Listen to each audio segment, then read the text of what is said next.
Keep your ghetto spawn away from civilized children before they spread their diseases. Officer Derek Whitman's venomous words cut across Riverside Park as he sneers at Kesha Washington, who's sitting peacefully on a bench watching her 8-year-old daughter Amara play. The playground falls silent. Other parents freeze, shocked by the officer's blatant cruelty. Kesha slowly stands, her voice steady but firm. "I'm sorry. What did you just say about my child?" "You heard me, welfare queen."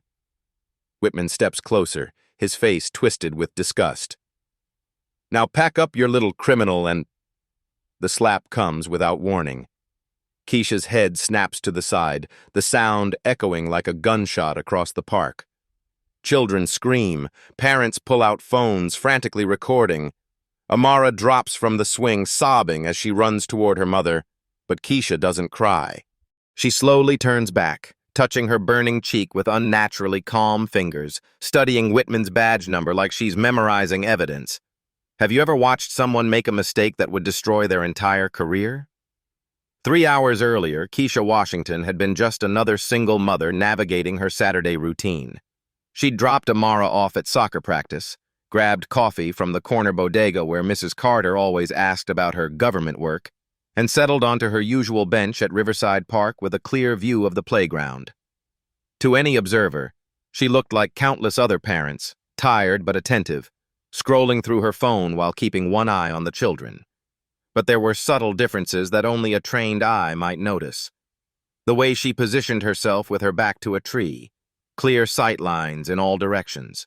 How she checked her phone not for social media or texts, but for what appeared to be work notifications marked priority and field update. "Agent Washington, are you still coming to Marcus's graduation party next weekend?" Her former colleague Janet had called just as Amara's soccer practice ended. "Just Kesha now," she'd corrected quickly, glancing around to make sure no one had overheard. "And yes, I'll be there if this assignment wraps up." "Assignment? Girl, I thought you were taking time off for—" "I'll call you later, Janet." Kesha had ended the call abruptly as Amara bounded over, grass stains on her jersey and excitement radiating from her 8-year-old frame. Now, sitting on that same bench where everything would soon change, Kesha watched her daughter claim the highest swing. This park had become their sanctuary over the past 3 weeks. Not just because Amara loved the new playground equipment, but because Kesha's current work required her to observe this specific location during peak family hours. She'd been documenting patterns, the way Officer Whitman and his partner Rodriguez conducted their patrols, how they interacted with different families, the complaints that had been filed and mysteriously dismissed about aggressive enforcement targeting Black and Latino families specifically. Mrs. Rodriguez, an elderly woman who brought her grandson here daily, had approached Kesha the week before. "They told Miguel he couldn't play on the big kid equipment," she'd whispered, glancing around nervously. "Said it was for appropriate families only. When I asked what that meant, the tall officer, the mean one, he just stared at me until we left." Kesha had listened, made mental notes, and added another entry to her growing file. 3 weeks of documentation, witness statements, video evidence. A pattern of behavior that violated federal civil rights laws. Her phone buzzed with another work message. Status update needed. Timeline for field observations? She typed back carefully. Ongoing surveillance. Multiple incidents documented. Recommend continuing current position. The response came quickly. Understood. Maintain cover. Report any escalation immediately. Escalation. The word made her stomach tighten. She'd seen enough cases to know that officers like Whitman rarely stayed at the level of verbal intimidation. Sooner or later, someone would push back. And when they did... "Mama, watch this!" Amara called out, pumping her legs to swing higher. "I'm watching, baby." "You're flying!" But Kesha was watching more than her daughter. She was cataloging the way other families unconsciously shifted when the patrol car made its rounds. How the Hernandez family had stopped coming after what Mrs. Rodriguez described as a very unpleasant encounter. Bayi. How the teenage boys shooting hoops had learned to scatter the moment they spotted Whitman's uniform.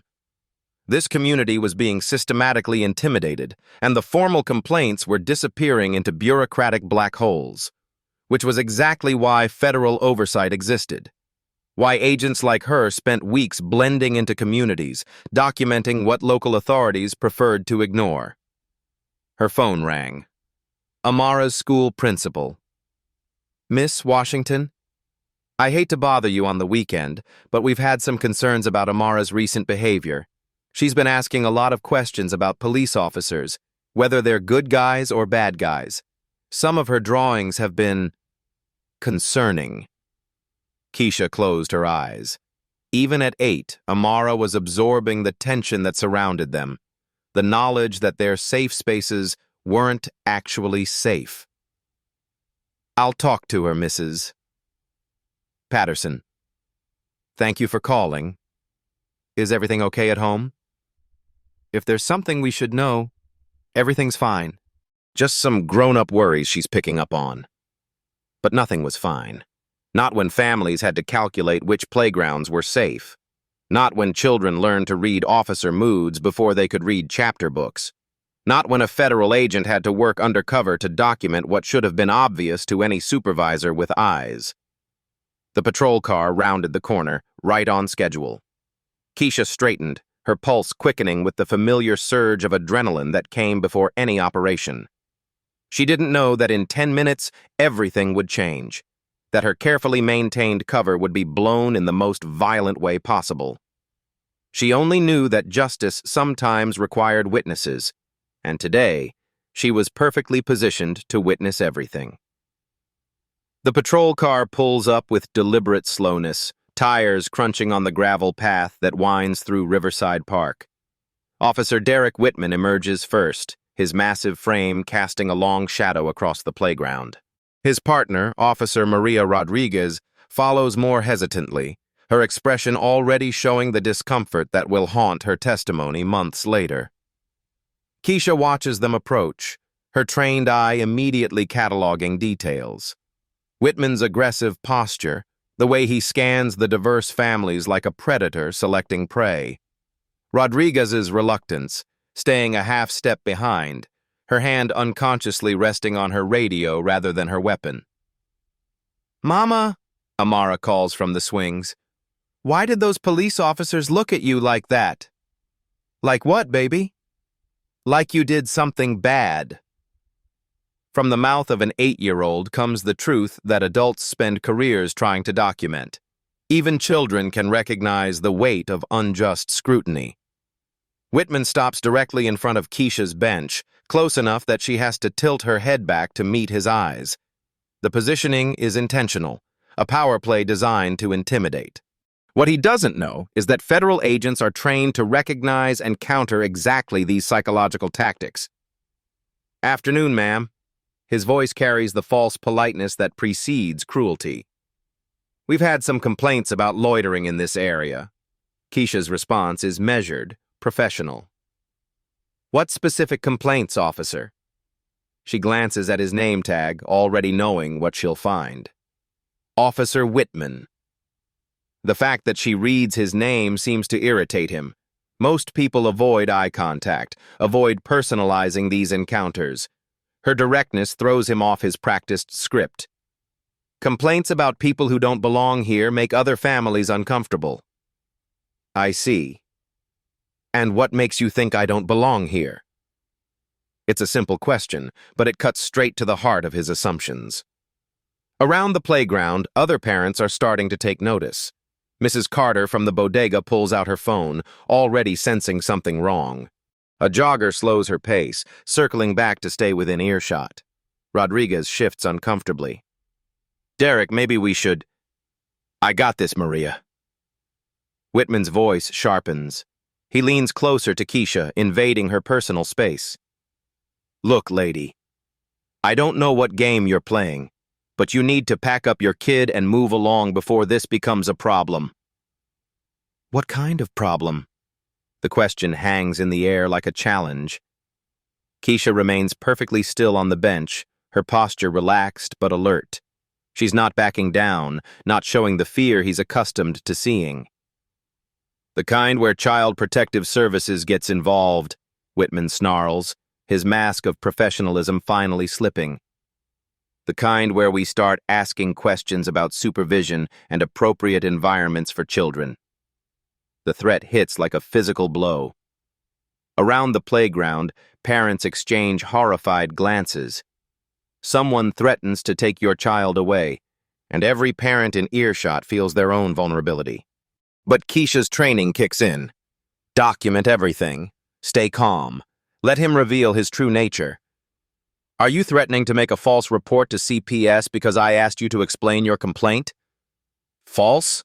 Whitman's voice rises. Lady, look around you.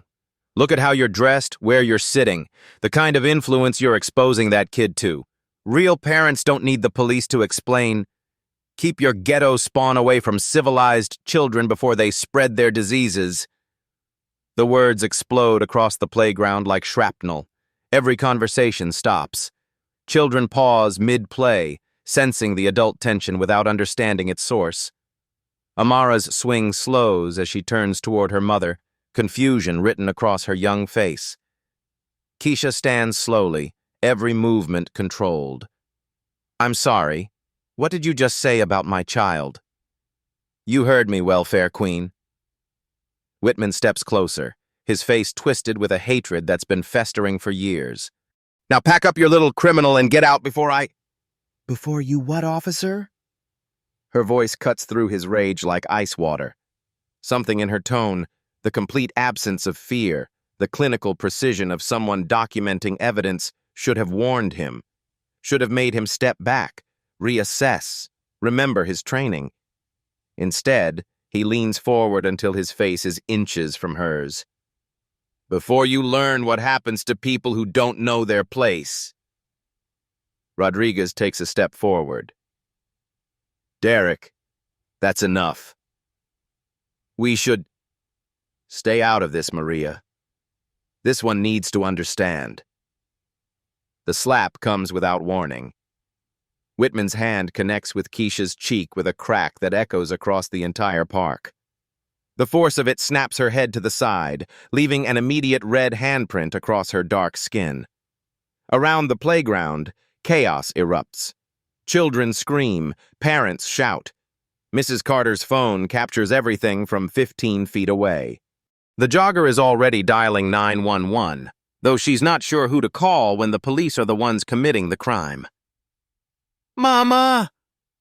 Amara's terrified voice cuts through the noise as she abandons the swing, running toward her mother with tears streaming down her face. But it's Kesha's reaction that will haunt everyone who witnesses it. She doesn't cry. She doesn't shout. She doesn't even rub her burning cheek.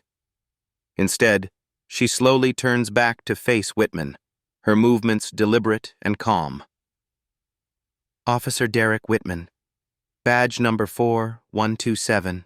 She says quietly, her voice carrying across the now silent playground. Chicago Police Department, District 18. There's something chilling about the way she catalogs the information, like she's collecting evidence, like she knows exactly what she's doing. Whitman, high on adrenaline and righteous rage, doesn't recognize the danger.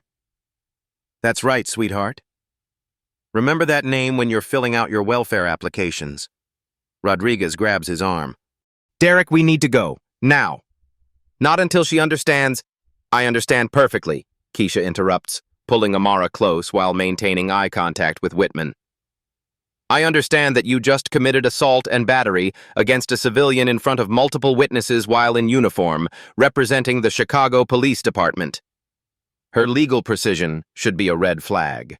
The way she frames the incident in exact statutory language, the calm recitation of facts while her daughter sobs against her side. But Whitman is too far gone, too intoxicated by the power he believes he holds. Assault? He laughs, a harsh sound that makes several children start crying. Lady, that was barely a love tap. You want to see what real police work looks like? Derek! Rodriguez's voice cracks like a whip. We're leaving. Right now. Around them, phones are recording from every angle. Parents are shepherding their children away from the confrontation, but not before capturing video that will change everything. Mrs. Hernandez, who'd stopped coming to this park weeks ago, happened to be walking by and caught the entire exchange from the sidewalk. But it's Kesha's response that transforms this from a simple case of police brutality into something much more significant.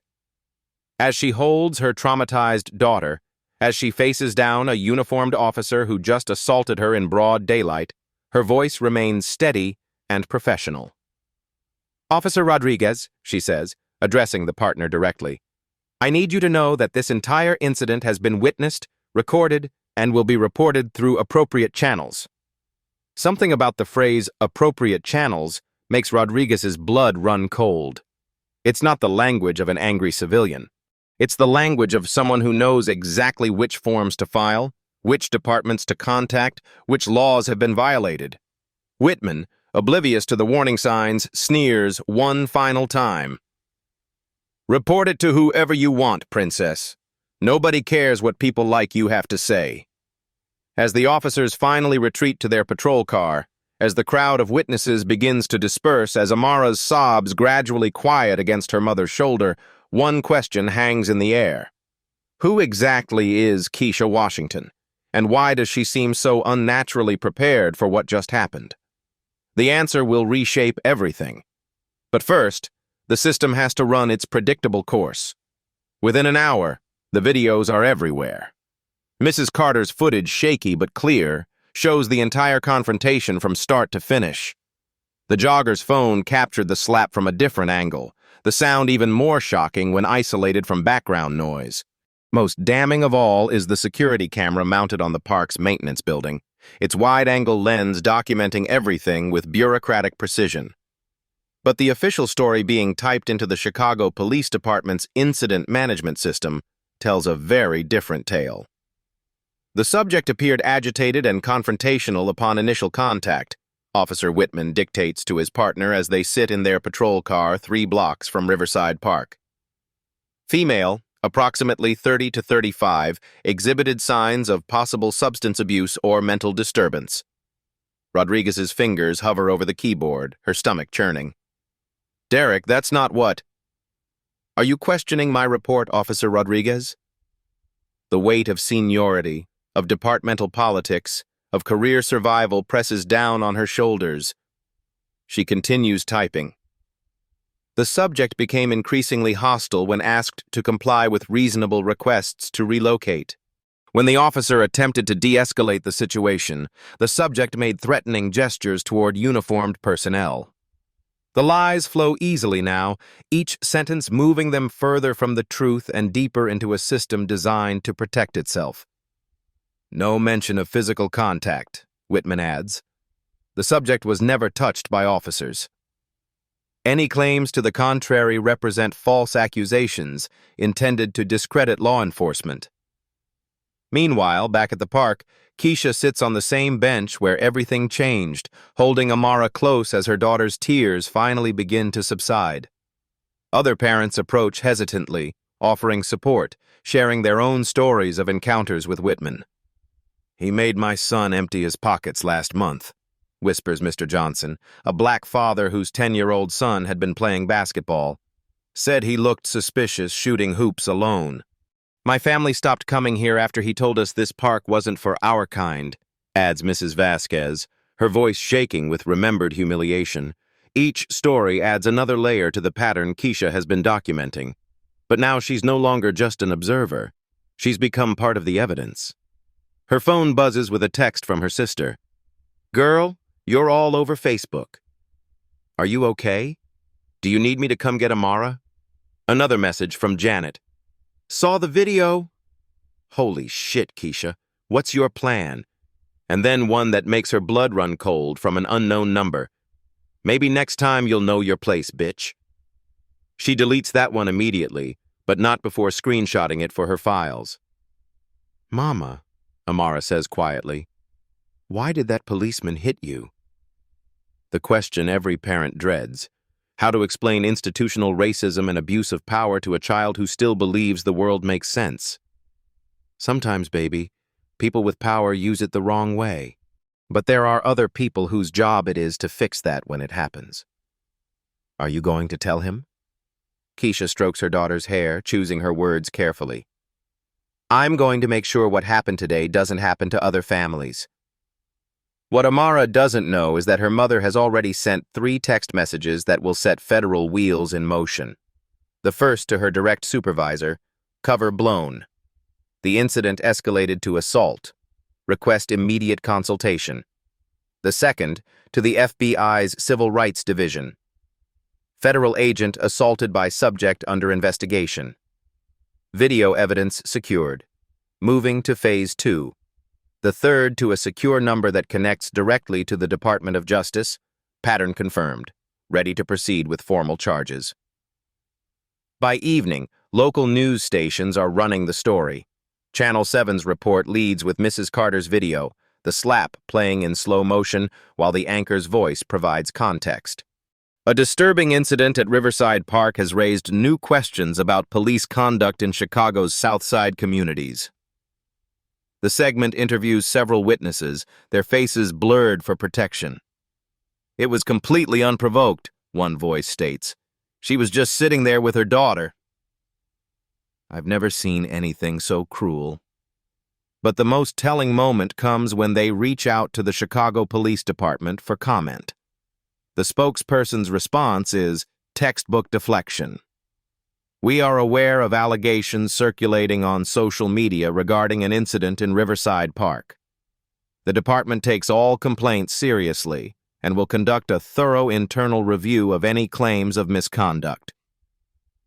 What they don't mention is that Officer Whitman's report makes no reference to physical contact. According to official records, nothing inappropriate happened at all. The disconnect between video evidence and police narrative creates exactly the kind of federal case that Kesha has spent 3 weeks building. But now it's personal in a way that makes her both more determined and more vulnerable.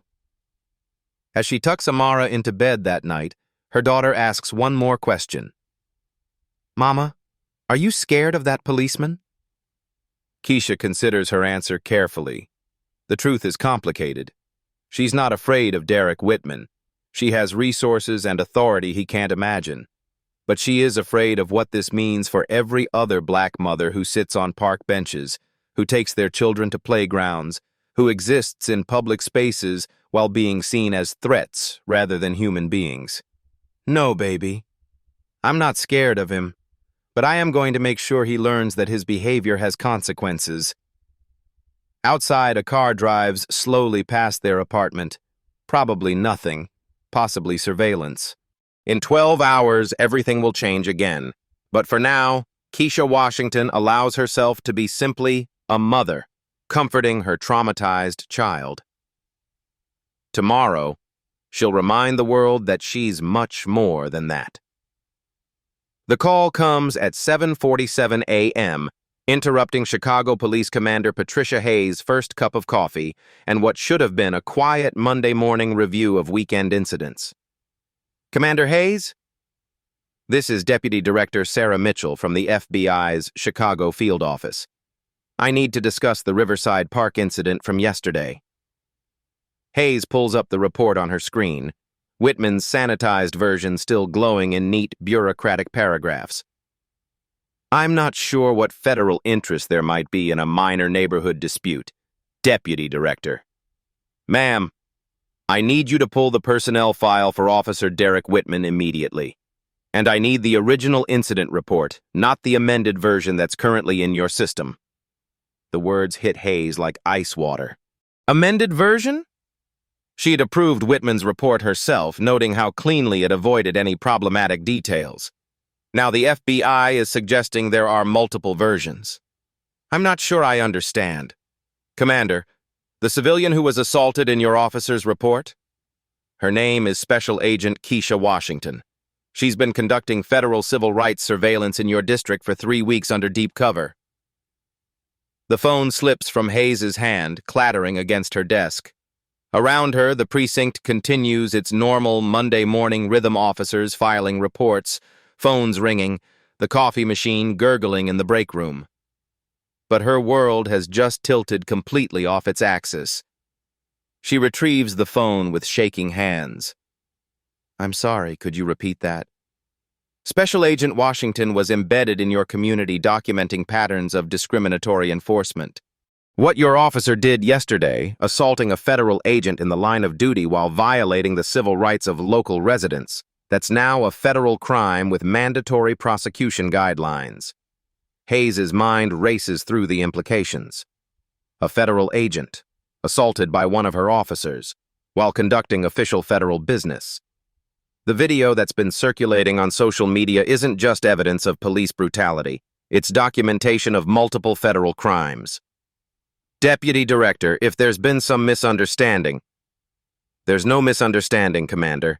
Agent Washington has been building a comprehensive case documenting systematic civil rights violations in your district. Officer Whitman's assault yesterday was recorded from multiple angles, including Agent Washington's own surveillance equipment. The room seems to spin. Hayes pulls up the viral video on her computer, watching it with new eyes. The woman she'd dismissed as just another complainer, another civilian making trouble for her officers, is a federal agent. The calm, professional way she handled the assault, the precise language she used afterward, it all makes terrible sense now. How long has she been? 3 weeks, Commander. 3 weeks of documented incidents, witness interviews, pattern analysis. Your department has been under federal investigation, and yesterday, your officer provided us with the kind of evidence that makes cases unwinnable for defendants. Meanwhile, 6 blocks away in the FBI's Chicago field office, Special Agent Kesha Washington sits across from Deputy Director Mitchell, her left cheek still bearing the faint bruise from Whitman's assault. Gone is the casual park mother persona. Her dark suit is crisp, her bearing unmistakably professional, her voice carrying the authority that Derek Whitman never suspected lay beneath her carefully constructed cover. Ma'am, I recommend we move to Phase 2 immediately, Kesha reports, sliding a thick file across the conference table. The assault yesterday, combined with the evidence I've collected over the past 3 weeks, gives us everything we need for federal civil rights charges.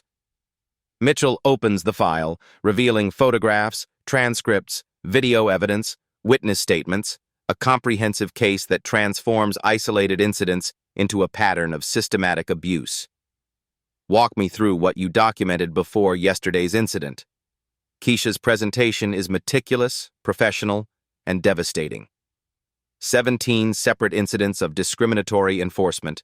12 families were forced to leave public spaces without cause. 8 children were subjected to inappropriate questioning and searches.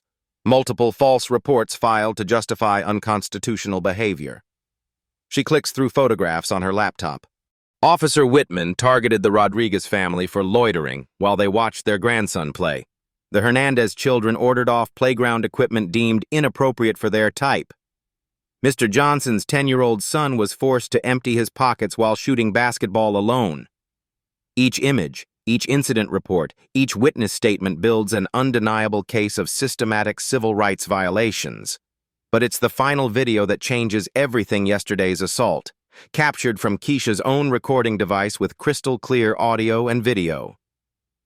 Agent Washington, Mitchell says quietly, you understand this changes your role in this investigation completely. Yes, ma'am. I'm no longer just the investigating officer. I'm also the victim of a federal crime. Back at the police station, Commander Hayes is making the phone call that will end Derek Whitman's career. He answers on the third ring, his voice still swaggering with yesterday's confidence. Whitman here, Whitman. Officer, I need you to report to my office immediately. Bring your partner. Is this about that incident yesterday? Because I filed a complete report, and Rodriguez can verify. Whitman, just get here, now. 20 minutes later, Derek Whitman swaggers into Hayes' office with the casual arrogance of someone who believes he's untouchable. Maria Rodriguez follows, her face pale with apprehension that proves more justified than she knows. Sir, if this is about yesterday, I want to reiterate that the subject was completely non-compliant and potentially dangerous. Shut up, Derek. Hayes's voice cuts through his prepared justifications. "The woman you assaulted yesterday is a federal agent." The color drains from Whitman's face. Rodriguez actually gasps, her hand flying to cover her mouth. "That's impossible. She was just some welfare mom with Special Agent Kesha Washington, FBI Civil Rights Division. She's been conducting federal surveillance of discriminatory policing practices in our district for 3 weeks. And yesterday, you provided her with evidence that will destroy both your career and potentially this entire department." The silence stretches like a held breath. Outside Hayes's office, the normal sounds of the precinct continue. Phones ringing, reports being filed, officers discussing weekend arrests. But inside this room, everything has stopped. Rodriguez finds her voice first. "Commander, when Derek filed his report, I tried to tell him, 'You filed a false report about assaulting a federal agent,'" Hayes interrupts. "Both of you are suspended pending federal investigation. The FBI will be here within the hour to begin interviews." Whitman finally speaks, his voice smaller than anyone has ever heard it. "Federal investigation?" "Congratulations, Officer Whitman. You just became the poster boy for everything that's wrong with American policing. The woman you called a welfare queen has been documenting systematic civil rights violations for the Department of Justice. And thanks to yesterday's performance, she now has enough evidence to bring federal charges not just against you, but potentially against everyone who enabled this pattern of behavior." As the two officers stumble from the office, Whitman in shock, Rodriguez in tears. Hayes contemplates the wreckage of what should have been a routine Monday morning. Special Agent Kesha Washington hasn't just been underestimated. She's been systematically building the case that will transform how this community experiences law enforcement. And Derek Whitman just handed her everything she needed to win. The FBI's Chicago field office transforms into a war room within hours of the revelation. Conference Room B, normally used for routine briefings, now houses the kind of federal investigation that makes headlines and ends careers. The walls are covered with photographs, timelines, incident reports, and witness statements. 3 weeks of systematic documentation that tells a story of institutional failure. Special Agent Kesha Washington stands before a projection screen, her professional demeanor a stark contrast to the vulnerable mother Derek Whitman had so catastrophically underestimated just 24 hours earlier. Her left cheek still bears the faint bruise from his assault, but her voice carries the unmistakable authority of federal law enforcement. "The pattern is undeniable," she addresses the assembled team of FBI agents, Department of Justice attorneys, and federal prosecutors. 17 documented incidents of discriminatory enforcement, 43 civil rights violations, multiple false reports filed to justify unconstitutional behavior. She clicks to the next slide, a photograph of Whitman towering over the Rodriguez family, his finger pointed accusingly at their 7-year-old grandson. This image was taken on August 15th. The family was ordered to leave the playground because their child was allegedly too disruptive for other families. The park was nearly empty at the time. Deputy Director Mitchell, who has overseen dozens of federal civil rights investigations, shakes her head in disgust. "The brazenness is remarkable. It's like he believed he was completely untouchable." "That's exactly what he believed, ma'am," Kesha responds. "And based on the department's response patterns, he had good reason for that confidence. Every complaint against Officer Whitman has been dismissed, buried, or redirected into administrative limbo." The next slide shows a timeline of complaints, dozens of them stretching back 3 years. Each one filed by Black or Latino residents. Each one ultimately classified as unfounded or resolved through counseling. "Agent Washington," asks federal prosecutor Janet Kim, "walk us through the assault itself, from your perspective as both investigating officer and victim." Kesha's expression tightens slightly. Even for a trained federal agent, reliving the moment when professional duty collided with personal violation isn't easy. "Officer Whitman approached my position at 2:47 p.m. His initial contact was textbook intimidation, false complaints about loitering, threats regarding Child Protective Services, escalating verbal abuse designed to provoke a reaction that would justify arrest.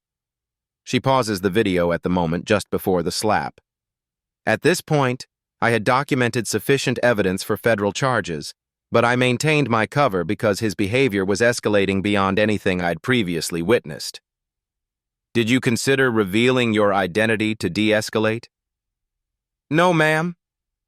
First, my cover was crucial to the ongoing investigation. Second, federal agents shouldn't need to identify themselves to receive constitutional protection from assault by local police. Third, the moment Whitman targeted my daughter with his rhetoric, this became personal in a way that transcended professional objectives. The video resumes, showing the slap in slow motion. Around the conference table, even seasoned investigators wince at the sound of palm meeting cheek at the sight of a uniformed officer striking an unarmed civilian. The assault occurred at 2:51 p.m., Kesha continues, her voice steady despite the personal nature of the evidence. Multiple witnesses, multiple recording devices, multiple angles of documentation. Officer Whitman then proceeded to make statements that demonstrated both his awareness of the criminal nature of his actions and his confidence that there would be no consequences. What statements specifically? That's what happens when welfare queens don't know their place. Remember that name when you're filling out your welfare applications? Report it to whoever you want, princess. Nobody cares what people like you have to say. Each quoted phrase lands like a physical blow in the quiet conference room. These aren't the words of an officer having a bad day. They're the statements of someone expressing deeply held beliefs about racial hierarchy and police impunity. Agent Washington, Deputy Director Mitchell asks, what was your daughter's reaction to witnessing the assault? For the first time, Kesha's professional composure cracks slightly. Amara is 8 years old. She ran from the playground crying, asking me why the policeman hit her mommy. She's been having nightmares. She asks if police officers are good guys or bad guys now, and I don't have a simple answer for her. The human cost of Whitman's actions settles over the room like a weight. This isn't just about civil rights violations or federal crimes. It's about a child's sense of safety being shattered by the very people supposed to protect her. Meanwhile, in interview room 3 down the hall, Derek Whitman sits across from FBI Special Agent Marcus Carter and DOJ Attorney Sarah Rodriguez. The swagger and confidence that defined yesterday's encounter have evaporated, replaced by the hollow-eyed realization of someone whose world has collapsed overnight. Officer Whitman, Agent Carter begins, you understand that you have the right to have an attorney present during this interview? I don't need a lawyer. I didn't do anything wrong. The denial would be pathetic if it weren't so dangerous. Even now, faced with video evidence and federal charges, Whitman clings to his distorted version of reality. Let's review the incident at Riverside Park yesterday, Attorney Rodriguez says, sliding a photograph across the table. Do you recognize this woman? Whitman glances at Kesha's FBI identification photo, his face cycling through confusion, recognition, and something approaching panic. That can't be right. That can't be. Special Agent Kesha Washington, FBI Civil Rights Division. 13 years of federal service. Currently assigned to investigate discriminatory policing practices in Chicago's South Side communities. But she looked like what, Officer Whitman? The question hangs in the air. Everyone in the room knows what he's thinking, what his assumptions were based on, what led him to believe that this black woman sitting peacefully in a public park deserved verbal abuse and physical assault. I want to see the video again, Whitman says suddenly. They play it for him. All 4 angles. Mrs. Carter's phone recording, the jogger's footage, the park security camera, and most damaging of all, Kesha's own surveillance device. Each perspective shows the same sequence, unprovoked aggression escalating to criminal assault. Officer Whitman, Agent Carter says as the video ends, you understand that assaulting a federal agent in the performance of their duties is a federal crime punishable by up to 8 years in prison. But I didn't know she was... Didn't know she was what? A human being deserving of constitutional protection? The badge doesn't give you the right to assault civilians, officer. That's not what I meant. What did you mean when you called her a welfare queen? What did you mean when you told her to know her place? What did you mean when you said nobody cares what people like her have to say? Each question strips away another layer of Whitman's attempted justifications, exposing the ugly core of assumptions that drove his actions. In the observation room next door, Commander Hayes watches through one-way glass as her officer's career dies in real time. She's joined by Police Superintendent Robert Martinez, whose presence signals the department-wide implications of this catastrophe. "How bad is this, Patricia?" Martinez asks. "Catastrophic. The FBI has documentation going back 3 weeks. Multiple incidents, multiple victims, multiple violations. And now they have video evidence of one of our officers assaulting a federal agent. What's our exposure?" Hayes turns from the window, her expression grim. "Sir, if the federal investigation finds systematic civil rights violations enabled by departmental policy or culture, we're looking at a consent decree, federal oversight of our entire operation, complete restructuring of training, hiring, and disciplinary procedures. And Whitman? Whitman is finished. Federal prison, civil liability, criminal conviction. But the real question is whether this stops with him or spreads to everyone who enabled his behavior." Back in the interview room, the interrogation continues with methodical precision. Each question, each piece of evidence, each moment of video builds an unassailable case against not just Whitman's actions, but the attitudes that informed them. "Officer Whitman," Attorney Rodriguez asks, "do you believe that Special Agent Washington deserved to be assaulted because of her race?" "No." "Of course not." "Then explain your actions. Explain your words. Explain why a black woman sitting peacefully in a public park represented such a threat that physical violence was justified."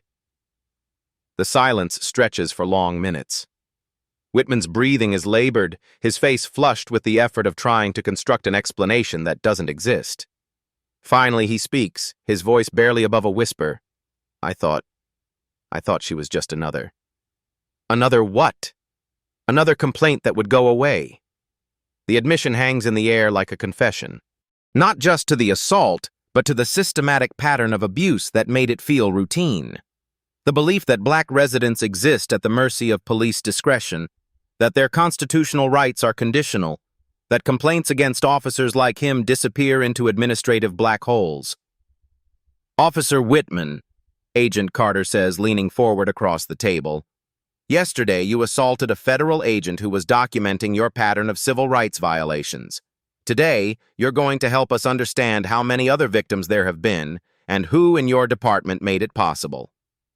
The investigation that began with Kesha Washington watching her daughter play in a park is about to expose the institutional rot that made Derek Whitman possible.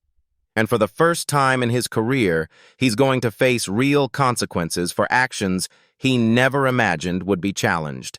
6 weeks later, the federal courthouse in downtown Chicago buzzes with the kind of media attention that transforms local incidents into national conversations about justice and accountability.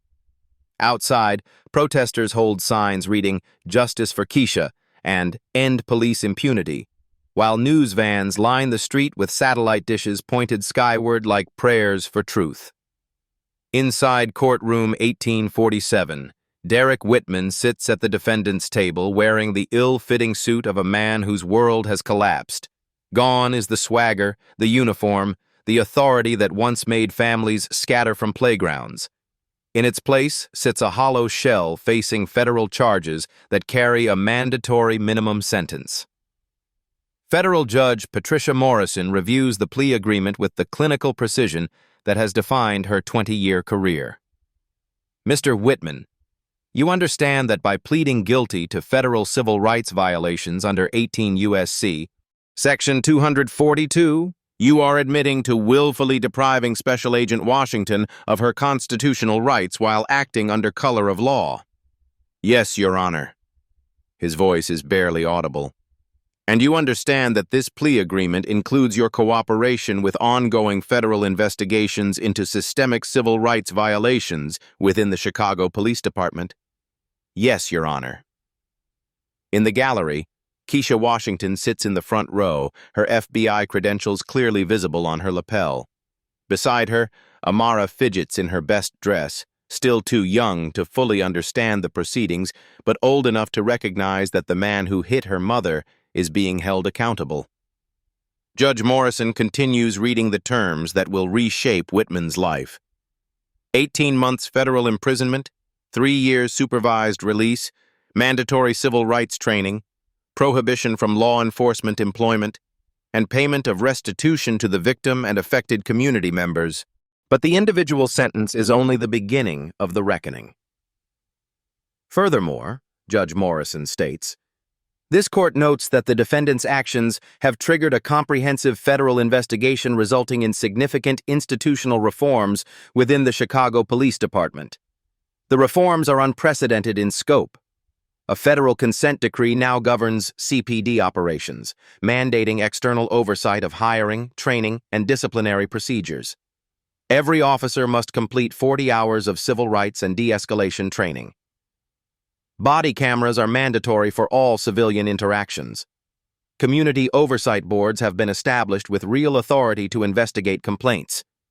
Most significantly, the administrative limbo that buried previous complaints has been replaced with a federal reporting system that tracks patterns of abuse across individual officers and entire precincts. Assistant U.S. Attorney Janet Kim addresses the court. Your Honor, this case represents more than one officer's criminal conduct. The evidence shows a systematic pattern of discriminatory enforcement that violated the constitutional rights of an entire community. Today's conviction sends a clear message that federal law enforcement will not tolerate such violations, regardless of the perpetrator's uniform or authority. Commander Patricia Hayes, sitting in the second row, knows her own career hangs in the balance. The federal investigation discovered dozens of complaints against Whitman that were dismissed, buried, or ignored. Her signature appears on many of the administrative decisions that enabled his pattern of abuse. She'll testify next week in the civil rights lawsuit filed on behalf of 17 families who suffered harassment, intimidation, and constitutional violations. The settlement negotiations are already approaching 8 figures, money that could have funded community programs instead of paying for institutional failure. Officer Maria Rodriguez, Whitman's former partner, has agreed to cooperate fully with federal investigators. Her testimony about departmental culture, about the pressure to support fellow officers regardless of their conduct, about the informal code that prioritized loyalty over accountability, has become crucial evidence in the broader institutional case. The impact on the community cannot be overstated, continues Attorney Kim. Families stopped using public parks. Children developed fear of police officers. Parents taught their kids to avoid spaces that should have been safe. The defendant didn't just violate Special Agent Washington's rights, he terrorized an entire neighborhood. As the judge prepares to impose sentence, she addresses Whitman directly. Mr. Whitman, your actions on August 23rd revealed a fundamental misunderstanding of your role as a police officer. You are not an occupying force in these communities. You are not entitled to treat citizens differently based on their race or perceived economic status. You took an oath to protect and serve all residents equally, and you violated that oath in the most egregious manner possible. The gavel falls with finality that echoes through the courtroom and ripples across a community that has waited too long for justice. Outside the courthouse, Kesha Washington addresses the assembled media with the same calm authority she displayed on that park bench 6 weeks ago. But now the world knows who she really is, what she represents, and why her composed reaction to assault contained such power. Today's conviction represents accountability, she says, holding Amara's hand as cameras capture the moment. But accountability is just the first step. Real change requires sustained commitment to reform, to training, to treating every resident of this city with dignity and respect. A reporter calls out, Agent Washington, what would you say to other communities experiencing similar problems with law enforcement? Her answer carries the weight of federal authority and personal experience. Document everything. Know your rights. And remember that the system works when people demand that it work. Sometimes justice requires patience, but it also requires witnesses who refuse to stay silent. The institutional changes triggered by one officer's catastrophic misjudgment will reshape policing in Chicago for decades to come. 1 year later, Riverside Park looks exactly the same, but feels completely different. The playground equipment gleams in the afternoon sun, children's laughter echoes across the green spaces, and families of every background spread blankets on the grass without fear or hesitation. Kesha Washington sits on the same bench where everything changed, watching Amara navigate the monkey bars with the fearless confidence that childhood should always possess. The bruise on her cheek has long since faded, but the changes it sparked continue to reshape this community and countless others across the nation. "Mama, look," Amara calls out, hanging upside down from the parallel bars. "I'm not scared anymore." The simple statement carries profound meaning. Not scared of playgrounds, not scared of police officers, not being scared that being black in public spaces makes her a target for harassment, or worse. Officer Maria Rodriguez approaches the bench, her uniform replaced by the casual clothes of someone who chose a different career path. She'd resigned from the force 6 months ago, unable to reconcile her oath to protect and serve with the institutional culture she'd witnessed. "Agent Washington? I hope it's okay that I'm here. I just wanted to see. Please call me Kesha." And yes, it's good to see positive change. They sit together in comfortable silence, watching children play without the specter of discriminatory enforcement hanging over their families. The new community policing initiatives have transformed these interactions. Officers now participate in community events, know residents by name, understand that their job is to serve rather than control. Rodriguez speaks quietly. "The training programs you helped design, they're working." New recruits spend 2 weeks in community immersion before they ever put on a badge. They learn names, stories, backgrounds. They understand that every person they encounter is someone's child, someone's parent, someone's neighbor. The federal consent decree governing Chicago police operations has become a model for other cities. Mandatory body cameras, civilian oversight boards, federal monitoring of complaint patterns, reforms that once seemed impossible are now standard practice. "What about Derek?" Rodriguez asks. "He'll be released next month." Mandated community service, continued supervision, prohibition from law enforcement. He's required to speak at police academies about the consequences of constitutional violations. It's not revenge, it's accountability. The kind of systematic response that prevents future Derek Whitmans from believing they can assault citizens without consequences. Kesha's phone buzzes with a message from Deputy Director Mitchell. "Phoenix PD requesting consultation on discriminatory policing patterns. 3-week embedded investigation. Interested?" She looks at Amara, now teaching a younger child how to navigate the climbing structure, then at Rodriguez, who's considering law school to become a civil rights attorney. "The work continues," Kesha says, showing Rodriguez the message. "Are you going?" "Probably." Communities like this one exist everywhere. Families who deserve to feel safe in public spaces. Children who should grow up believing that justice actually works. As the afternoon sun begins to set over Riverside Park, Kesha reflects on how one moment of calculated cruelty exposed a system-wide failure and sparked changes that will protect thousands of families for generations to come. Sometimes justice moves slowly.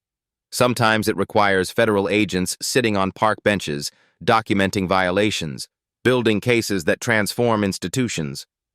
Sometimes it takes a single black mother refusing to be invisible, refusing to accept that constitutional rights are conditional.